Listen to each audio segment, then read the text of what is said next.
We're ready for week 5. Can you believe it, Sarah? How's this even possible? How are we already at week 5? There's Oh, you got two many of of me. you. I'll take that one away. Perfect. Yeah, I know. Welcome. I don't know how the last 5 weeks, I guess now, have flown by for me at least. I don't know about you guys. They really have. And I also feel like in week 1, we got on here like 30 minutes before the live and we're trying to make sure everything's Yes. working. And by week 5, we're like, oh, let's get on. We've got 10 minutes. We got to get this Yes. going. And I feel like we're probably not the only ones. I feel like there's a lot of you who probably feel like that with the quilt too. Like you were like, oh my gosh, I don't know if I can do this. And then by Yes. the end, you're probably like, I got this. I know what I'm doing now. That's So right. Well, at that's least I hope good. That's so. good. Yeah, I hope that's the case because that's a good sign. That means we've all learned a little bit along the way and had yeah, some fun, hopefully. that's right. And even if you are not at the point where you are ready to join your quilt, which some of you are, some of you aren't, that is okay. At least you will have this resource, this video in the Facebook group. It's going to be on YouTube under the live section. It'll also be on our website. So there's lots of places that you can always rewatch this too. Yeah. So all Yeah. right. Well, and I will say I've got it up on the screen, but we do have a $10 store credit giveaway today. The keyword is join. Obviously, we're going to be talking about joining your quilt today. So, Sarah, what would you like to do first? So first I'm going to let you talk for a little bit so I can move my camera just very quickly over here because what we are going to start with is we're going to start with just a pinning demonstration. And then I'm going to move into kind of a little mini presentation that is essentially the assembly instructions that you guys have in your account. And we will cover both ways of backing. So kind of how you approach this, whether you added your backing in the hoop or you're adding it now that you're joining your blocks together. And we'll answer any questions as we go. So I'll move my camera and Aubrey's going to talk to you guys for a moment. Yeah, so she gets her camera all situated to give you guys the best view.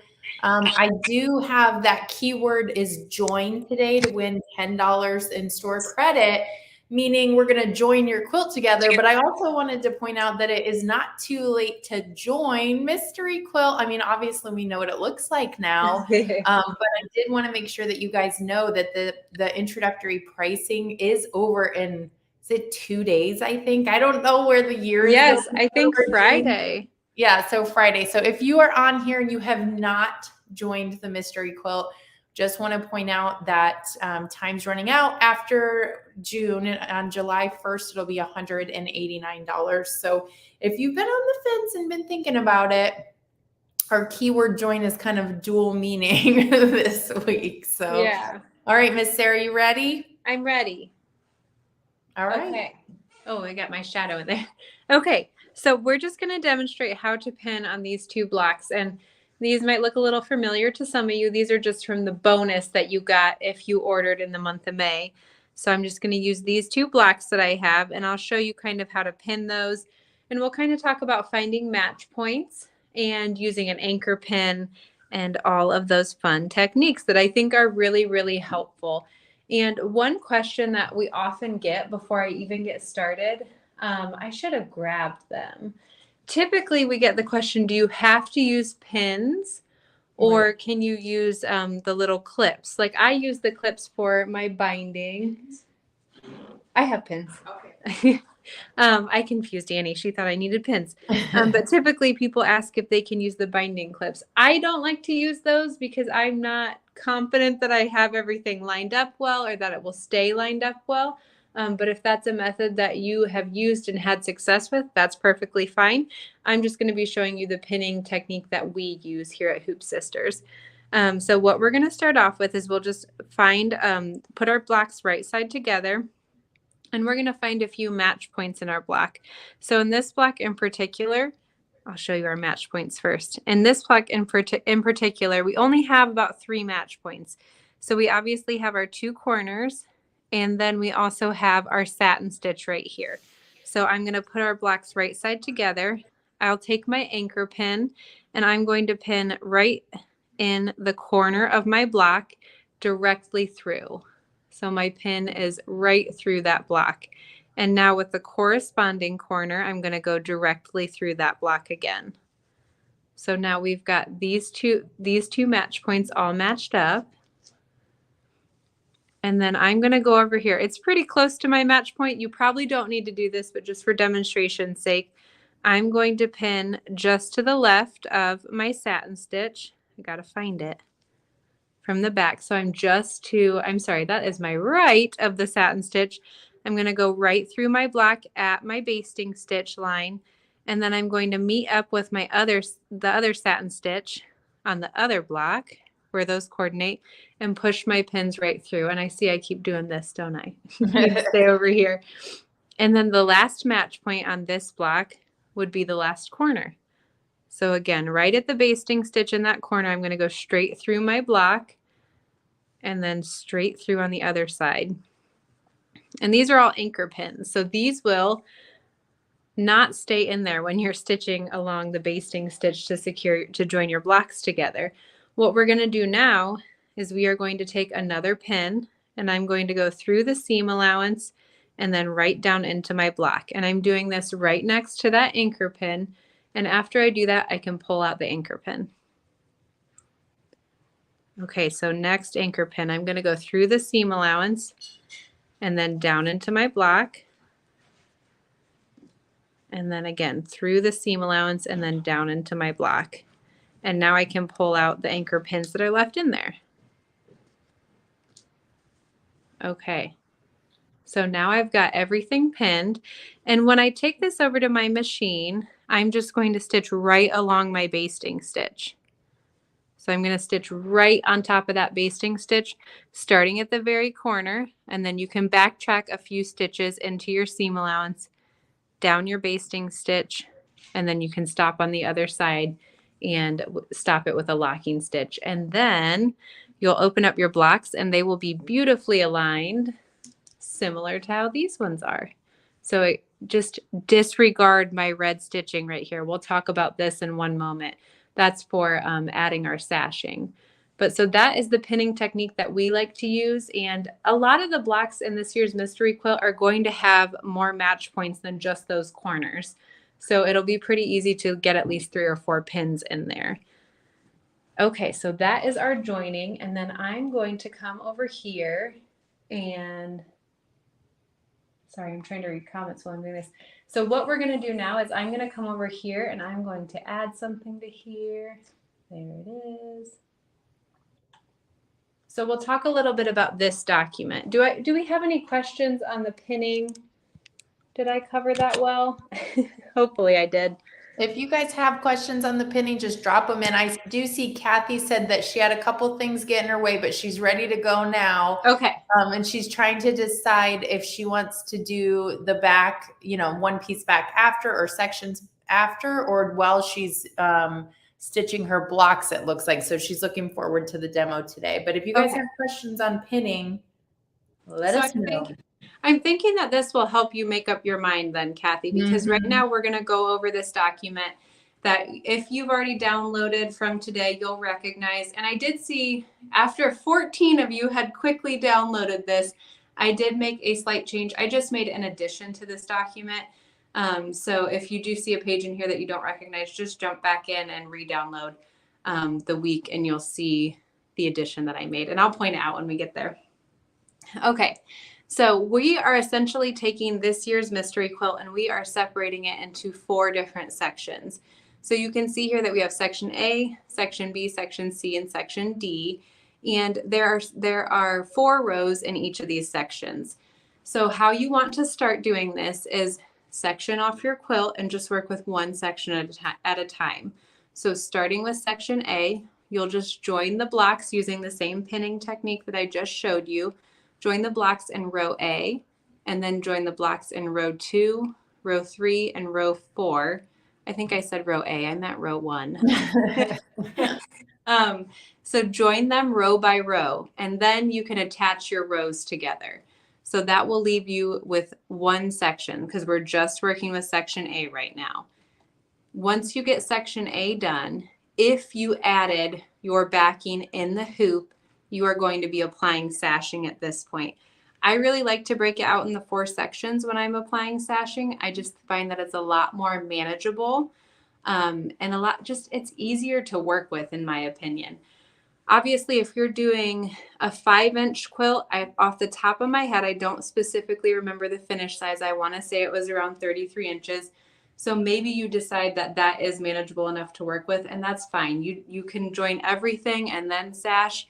I think that just splitting it into sections in general works really well. So to apply sashing, which I should have shown you that in my demo. Let me get...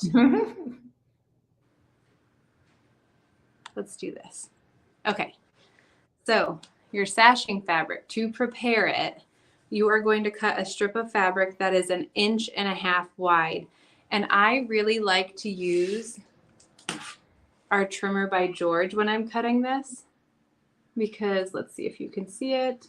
Wrong way. Right here is the sashing line. So I like to just have this kind of as a cheat sheet, at least just to make sure I am cutting it the right width. So 1.5 inches wide, and your fabric and thread key will tell you the requirements for exactly how many strips you need to cut. And then you're going to press that. Your raw edges meet in the middle. So you'll press wrong side in with those raw edges meeting in the middle. And then you have a strip of prepared sashing. And in your assembly document, you will also see that there is additional instruction on how to join these end to end. So you join them end to end, similar to how you would join your binding end to end. And you can just make one really long strip if you want to work from that. Okay, and so we're back to section A now. So to apply your sashing to your quilt, you can either put a monofilament thread. We do like to use Superior monopoly thread. I like to put that in the needle and the bobbin. My machine has no problem working with those. If your machine does and you just want to put that only in the bobbin, that works great too. And then in the needle, you'd put a thread that matches your sashing fabric. And now you're going to use a walking foot with a serpentine stitch. And you're just going to work in one direction with your sashing pieces. So if I've got 1/4 of my quilt, I'm going to work vertically at first, and I'll start on one side of the quilt each time I'm placing a sashing strip, and then I will do the horizontal seams again, starting on the same side each time. Okay, let me go to my next slide. And you guys, if you have any questions, feel free to type them in. The comments are very quiet, and I think you're just taking it all in. But if you have any questions, you got our attention. So it's a lot of information, I know, especially if you're unfamiliar with the technique. Feel free to ask any question that you guys have. Because again, I'll reiterate, in our last slide, this applies to you only if you have added your backing fabric in the hoop, right? So only if you've added your backing fabric. If you didn't add your backing fabric while you were stitching each of your blocks, this is where you're going to want to pay a little closer attention. So if you are applying your backing fabric in sections on your quilt, so after you've joined your quilt into the 4 sections, now is the perfect time to add your backing fabric if you did not do so in the hoop. So you'll just follow these instructions. So place your backing fabric right side down, and then take your quilt section and lay it right side up over the backing. And you want to make sure you have about 1 inch of excess fabric on either side. And for all of you quilters, I'm sure you have done this before. I've done this before with a whole cloth quilt, and I was sweating by the end of it. But these sections are a lot more manageable to work with. So just pin section A or whatever section you're working with to your backing fabric. Just make sure you're avoiding the seams when you're pinning. And then again, with a monofilament thread, and we like to use that Superior monopoly, you'll put that in your needle and your bobbin this time. Select a serpentine stitch. And I just like to stretch out my serpentine stitch a little bit. We don't really give you specific lengths to shoot for though. And then you're just going to kind of stitch in the ditch on all those seams. And I like that serpentine stitch because it helps it lay a little bit flatter. And I think it's a lot more forgiving versus trying to use a straight stitch right in the ditch. Okay, and then after you get that serpentine stitch done on each of your seams, you'll then select a straight stitch on your machine and just baste around the perimeter of that section. Okay, now that we've done each of our sections, right? We have each of our sections joined. We have our sashing applied if we added the backing in the hoop, or we just put our backing on and we haven't done any sashing yet. You're going to lay out the quilt as shown in this document, and then you'll stitch the sections together using the same pinning technique again. And you will have to bind, sash. You will have to sash these remaining seams. So this is, if you added your backing later, this is the only time that you'll have to do the sashing. If you added your backing in the hoop, these are just your final pieces of sashing. So you do kind of need to know how to do the sashing regardless of which way you go. You just have to do fewer sashing strips if you added your backing afterwards. So I'm going to see if I can get us there. Okay. So I do see a couple questions. I know, I see that too. I have us on the wrong thing. I was going to show you too this example again. Am I going the right way? I am. Okay, so this is an example of the serpentine stitch in red that I've used to apply sashing on the back of these blocks. So I applied it right over the center of the seam. The center of my sashing strip lays right on my seam. And then I just used a red thread to kind of show you an example of the length of my serpentine stitch there. So you would do that serpentine stitch on either side of your sashing strip. I only did it on one side just because I wanted to be able to open up the back of it a little bit. Okay, what questions do we have, Aubrey? Well, Pat asked a really good question. Pat asked, and I don't know if I don't pay attention to that much, but what size serpentine stitch? We don't have a specific size that I give you. That's what I was saying when I was talking about that document a little bit. We don't give you a specific size. Just pick a serpentine stitch and then lengthen it a little bit. And you could always test it on another scrap piece of fabric that you have if you want. But we don't give you a specific size. We just say an elongated serpentine stitch. So. All right. And then Carol asked if you have any tips for winding a bobbin with the mono. I know monofilament thread can be kind of gnarly to work with sometimes, I guess, for lack of a better word. The only tip that I can think of off the top of my head would be to slow your machine all the way down. Well, that's a good thing. All right, let's see. And then we have Miss Kathy says, after you trim your blocks with the George, when joining the blocks, is there anything in the seam allowance, or is it expected, why can't I read all of a sudden? Expected that only the top layer of fabric be stitched together. Thank you. So the majority of what's in your seam allowance is just going to be that top layer of fabric. You might catch a little bit of the battleizer here and there, but as long as you're stitching right on, I'm doing this. I'm showing you, my brain's not working today. As long as you're stitching right on your basting stitch, let me grab this one. Right along your basting stitch, which I know is difficult to see on this block. You might grab a little bit of battleizer, but that's the whole reason that we have the Trimmer by George tool, is because that's helping you remove a majority of the bulk that would otherwise be in your seam allowance. Yes. All right. And then Sandra asked, if you use the backing pattern, I think is what she's saying, if you put the backing on, you shouldn't put any blocks together until the end. I'm not sure I understand. So Sandra, she said, okay. Sandra, let us know. I think what you're asking is if you put the fabric on the back while you're making each individual block, should you wait till the end to join it? I think is what you're asking, but let us know. And then Someone over on Facebook said that they usually use either a 3.0 or a 3.5 length by 7 width works for her on her Janome. So She's probably talking about her serpentine stitch, yeah. That's what I'm thinking too. All right. And Sandra has problems with mono in her bobbin, it looks like. So I don't know if there's something else that you can use. Well, if you have problems with it in your bobbin, then when you're applying your sashing, I would just put a thread that matches your sashing in the bobbin.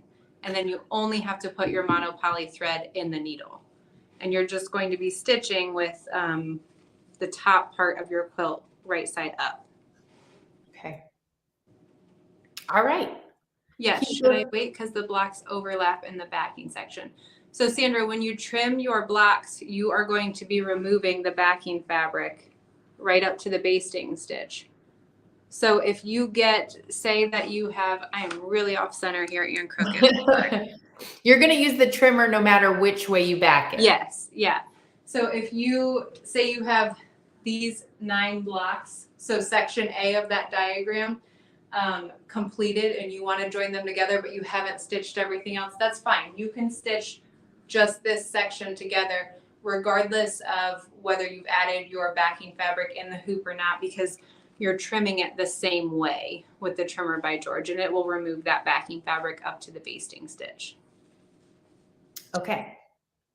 Keep the questions coming, but I think I'm going to do my giveaway now. What do you think, Sarah? Yeah, that's fine. I was really quick this week. We didn't have blocks to stitch. We just had an assembly document to go over. So, which I think is really helpful. So let us know too. I'm going to go over and do the giveaway. The keyword was join, but let us know. I'd love to know, have you joined it yet, or are you ready to join it? Those would be kind of where everybody's at. And then, was this helpful, or is there something that you are not understanding? And if so, let us know in the comments. Well, we have something I missed. If I missed anything, let me know, because it is a lot of information. We did go over it quickly, but it's as important as stitching your blocks. Okay, I'm going to share my screen, I think. All right. Hopefully everybody can see that. It looks like it's working. All right, I'm going to hit the button, guys, and we're going to pick a winner.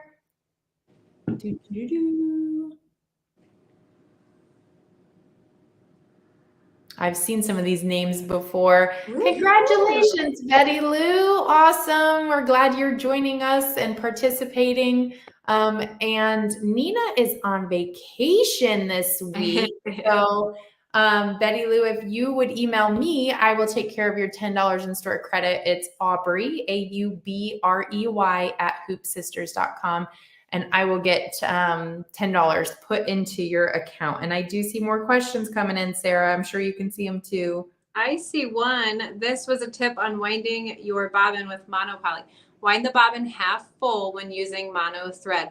You know, I'm so happy that you said that, because I think I always do that just because I don't like winding them. So I've never made it to a full bobbin. So that's a great tip. Do not fill the bobbin full, wind slowly, which definitely helps. I always slow my machine all the way down. Mono thread does not have good give and could snap or break if you're winding it too fast. So that's perfect. Thank you. I lost my comment. I don't know how to get it off there now, Aubrey. Let me see if I can go there back. It is. I found it. Okay. Okay. I know a couple came in and I was like, uh-oh. I'm behind on blocks and still finishing up last week's. That's okay. No problem.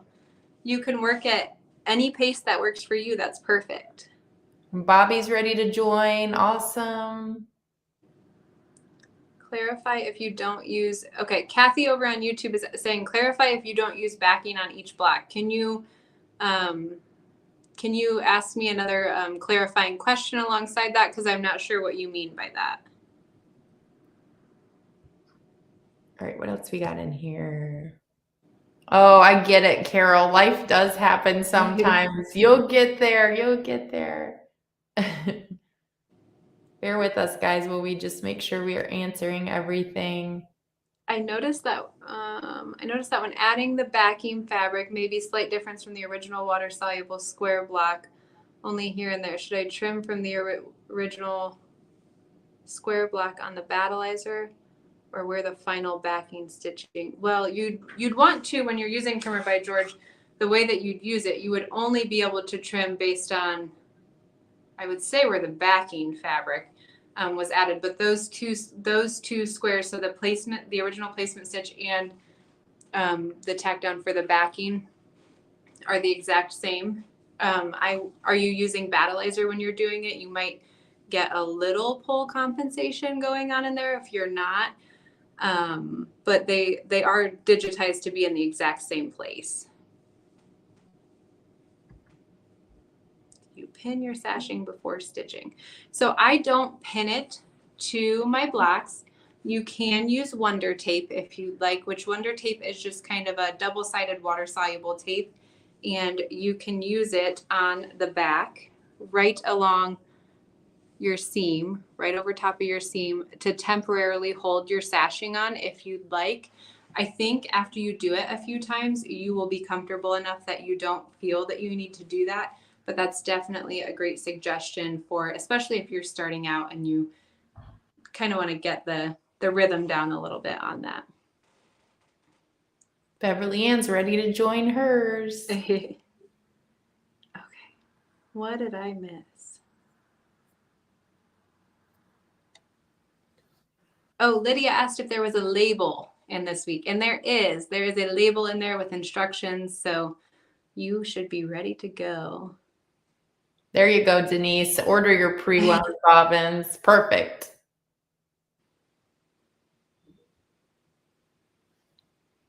All right. Sorry, I'm sorry, guys. I'm just kind of making sure if there's anything that we should. Pat says, how do we post pictures? I'm assuming, Pat, that you said of this website. I'm assuming that you mean post pictures of your mystery quilt in the group.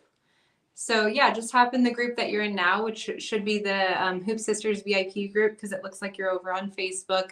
And right at the top, there should be an option to make a post, and you can include a picture with it. We'd love to see your pictures. And then I think what Kathy was asking is just to kind of recap quickly how to join it if you did not put a backing on while it was in the hoop. Okay, let me hop over. over. Right, Kathy? I think that's what you're asking. Okay, so let me hop over here. So here's our document again. Let me go back a couple of pages. I gotta find my spot. So if you did not add your backing fabric in the hoop and you want to add it later, I would recommend adding it in the 4 sections that you can see on the screen. So you'll still join your blocks you'll trim your blocks the same exact way, and you will join your blocks the same exact way. So you'll end up with these 4 sections, A through D, and then you'll hop to this next page, apply backing fabric in sections. And it says applying backing in sections only applies if you have not added backing fabric in your hoop, right? So you're going to take your prepared section that you've already joined together. You'll cut backing fabric to size. You want to make sure you have about 1 inch on either side. So just measure that section, and I would add about 2 inches to each side of your backing fabric. Cut it in that square so that it matches your section, and then lay that backing fabric right side down with your quilt section right side up over top. And then you can pin those 2 layers together. Just make sure that you're avoiding any seams because you're going to be stitching in the ditch here. So this is where you are going to put a monopoly thread, or a monofilament thread rather, in both the needle and the bobbin, and with an elongated serpentine stitch. And again, we don't give exact length on your serpentine stitch. It's just really whatever you like to use best. You're going to stitch in the ditch. And we like that serpentine stitch because it helps your quilt lay a little bit flatter, and it's a lot more forgiving when you're stitching in the ditch. So you don't have to be perfectly centered on that. So these are the instructions that you'd want to follow, Kathy, if you did not add your backing fabric in the hoop. All right. Hopefully that was helpful. I'm smiling because there's a comment that says, and I know the answer is no. Someone asked if you're going to finish and show the demonstration quilt. So, with the fabric.